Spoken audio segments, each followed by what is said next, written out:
This year, approximately 660,000 people received a nasty surprise through their letterbox. It was a letter from their council telling them their housing benefit was going to be reduced. The bedroom tax affects everyone claiming housing benefit in social housing who is considered to have spare bedrooms.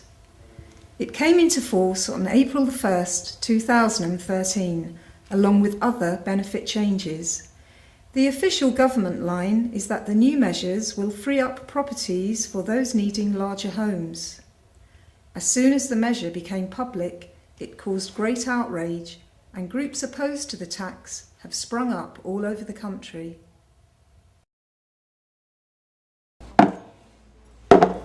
What's up, mate? Just had a letter off the housing. They're putting the rent up by another 14%. Why? They say we've got a spare room. That's why I said to stay up, isn't it?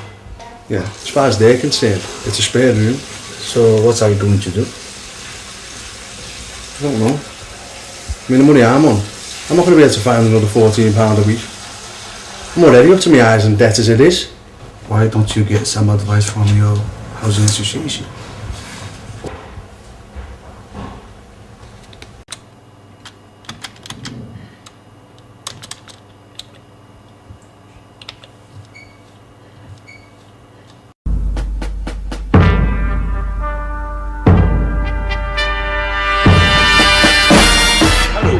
Welcome to Mastermind.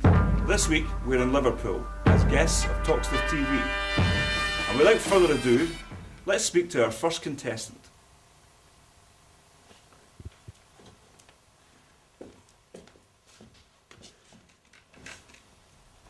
Your name is? Joe Hailwood. And your occupation? Housing consultant. Your chosen subject? The bedroom tax. Your blog, spi.wordpress.org, has become an influential focal point in the anti-bedroom tax campaign. Can you explain why? Probably because I drafted a standard letter whereby tenants could appeal against the bedroom tax, which was then downloaded 180,000 times within a week or so from my website. Why did you start it?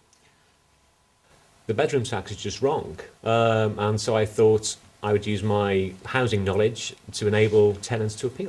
What kind of feedback do you get on the blog? What kind of people contact you and what kind of issues do they raise? All sorts of issues really, from whether disability living allowance should be included in a discretionary housing payment to issues such as should I still pay while I'm appealing? If I do pay while I'm appealing, does that mean that I've accepted the bedroom tax is correct? So there's lots of day-to-day issues that need to be put out there because there's nowhere else to go for information. With the cutbacks to legal aid for welfare benefits advice, social media, my blog and many others are being used to actually gain that information. What is the impact in general of the bedroom tax on social housing? It's an attack on social housing. It's a way where in the past successive governments have tried to use a carrot to induce people to move from larger properties, and now they're using a stick. But because the bedroom tax, like other welfare reforms, attacks housing benefit, it's actually an attack on social housing itself. And do you think that there are wider agendas at play here? I think there are, yes. None of the major political parties have any affection, if you will, for social housing. And as I said before, the attack on housing benefit is proving disastrous for social landlords. And what do you think will happen now with the bedroom tax? How are we going to fight it? Where do we go from here? Where the bedroom tax goes, I don't know. It's really, it's hard to say. The Labour government have refused at the moment to repeal the bedroom tax if they come in 2015. It may be here to stay, but in very much a smaller form.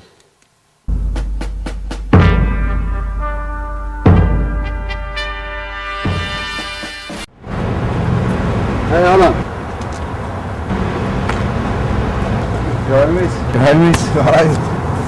By the way, how did you get on with the advice from Housing Association? It's I wasn't very satisfactory. Said there was nothing they could do, apart from downsize. You don't want to leave your place there, do you? Exactly. I mean, there's not even any one-bedroom flats around here as there is. See, Aaron, I picked up this leaflet to see if you... Peacock pub, bedroom tax. It's some kind of bedroom tax surgery where you can get informal advice. It is beautiful for you. Why don't you go? Well, I'll look at that, cheers. Take care, mate, yeah? The information you're going to get from the housing association is basically you have to pay it. You've got no choice. You have to pay the bedroom tax. You have to pay your council tax, or we'll evict you.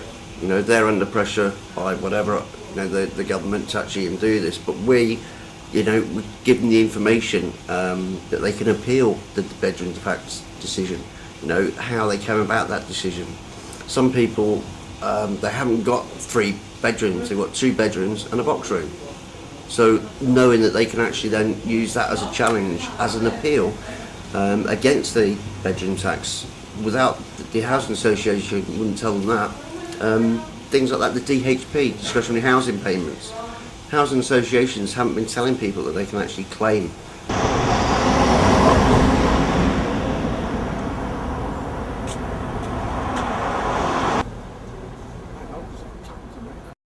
Well, the basic purpose of the Peacock surgery was to inform and communicate the ramifications of the bedroom tax, inform people at every stage of what way we were going to go about fighting the bedroom tax, from benefit decision notice through to appeal stage, which was the first primary instinct to actively fight the bedroom tax.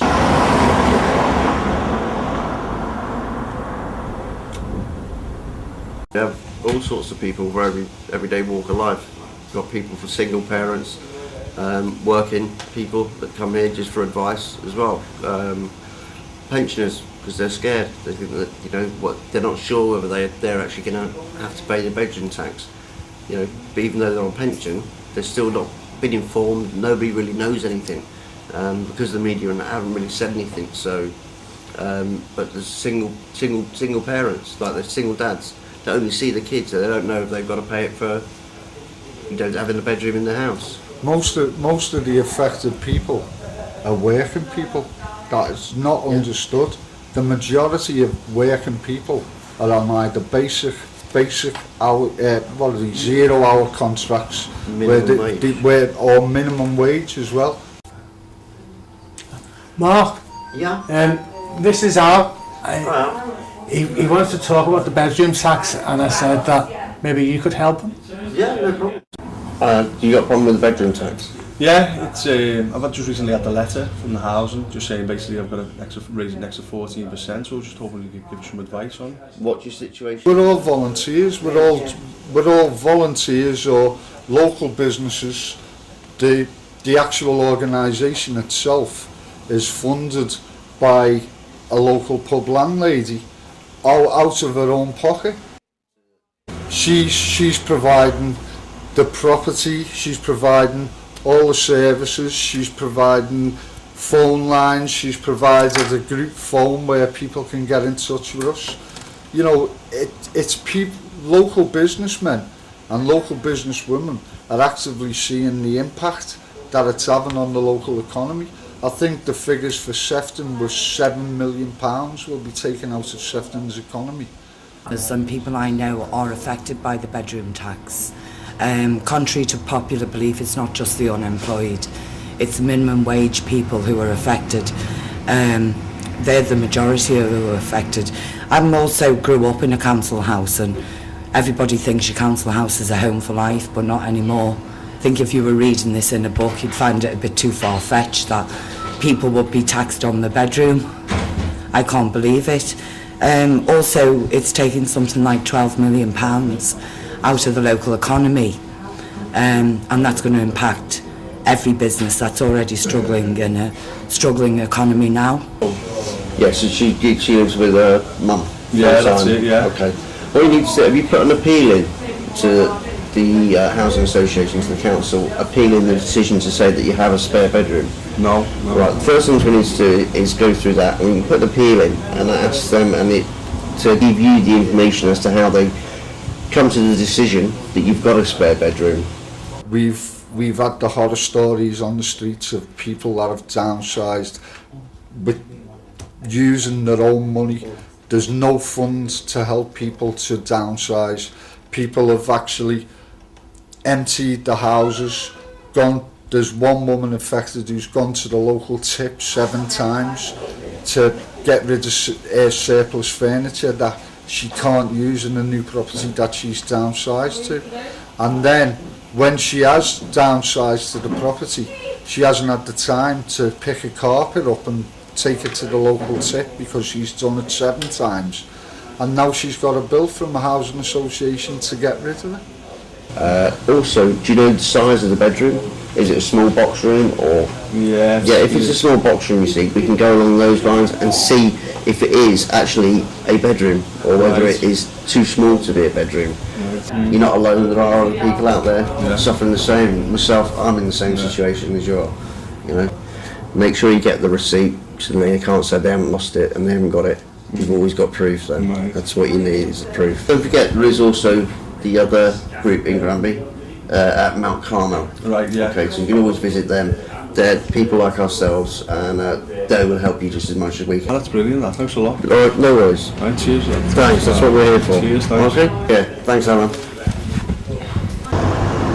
I'm standing outside Mount Carmel Parish Club in Hyde Park Street, Toxteth, Liverpool. This is where Dingle Combat the Bedroom Tax meet weekly. There are many groups meeting across the country determined to defeat the bedroom tax. If you need help appealing, look online for your local group. Yeah, this is where the Dingle's meeting for the bedroom tax. Yeah, the meeting's just starting. If you want to come in now, I'll take you in there.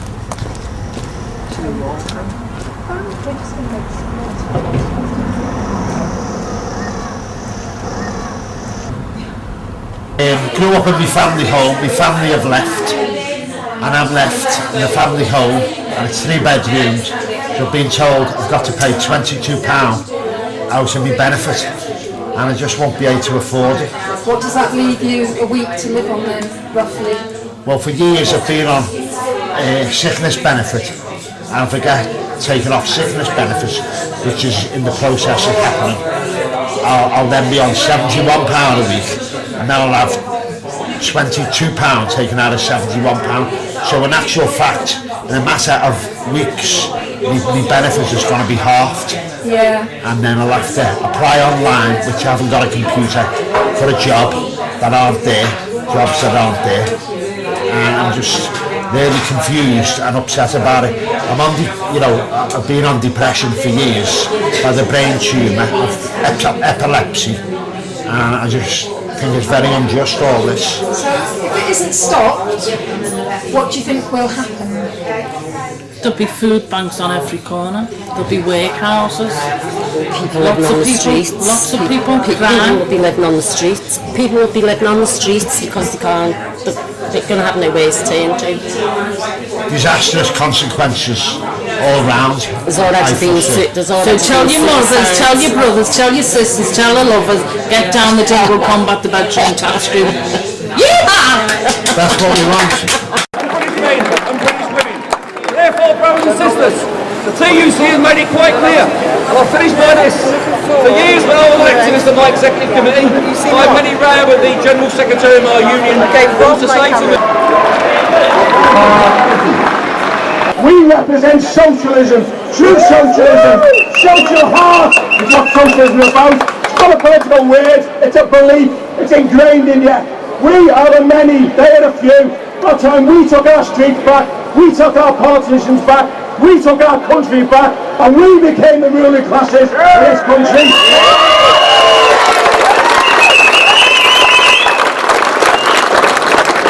So thanks for your support today, thanks for listening. I'll put on all the speakers now. Stand together, stand firm. It's not about whether we will or we won't win. We have to win this battle. We stick together, we are the many, they're the few.